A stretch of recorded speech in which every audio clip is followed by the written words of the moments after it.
Okay, we're going to look at knee pain today. So we're going to look at some of the most common causes for knee pain. So the first one being you have some sort of an excessive load that you are not prepared for. So you have an excessive load you're not prepared for. This load can either be static or dynamic, meaning if you're sitting all day with the knee in a bent position, that's a static load that the body usually isn't prepared to handle, because if you're sitting all day, you can cause a lot of compression at that knee joint that will cause pain, discomfort, and lead to poor biomechanics.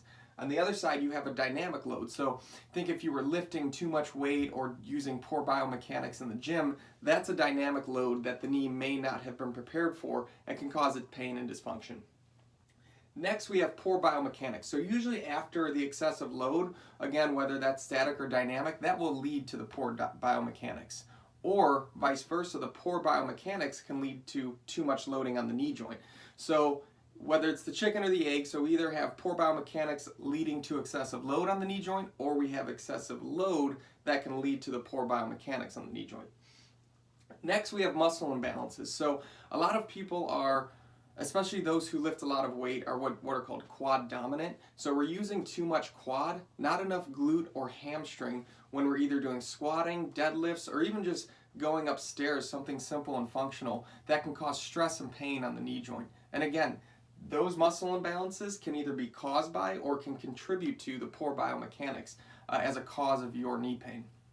And then finally, we'll usually see this before the knee pain even starts. We'll see some loss of mobility in either the hip or the ankle. So if you think about the hip, it's a ball and socket joint. It has a lot of movement, a lot of freedom of movement. Anytime that movement is restricted, we'll put more stress on the knee joint. Reason being, the knee joint is meant to move strictly in the sagittal plane. So the knee, it just flexes and extends. The hip can do circumduction, it can abduct, adduct, it can flex, extend. So again, the hip has high degrees of freedom of movement. The knee has only that one movement in the sagittal plane of flexion and extension. So when we have poor biomechanics or lack of mobility in the hip, that will put more stress on the knee joint. Same thing with the ankle joint. So knee pain is often seen after chronic ankle sprains. The reason being is the ankle is also a more dynamic, movable joint. So we can invert, evert, flex, dorsiflex, plantar flex the ankle joint. If we lose mobility there, your knee is going to get way too mobile and it will become unstable. So we want to make sure that we have good mobility in the hip and good mobility in the ankle to help with the knee.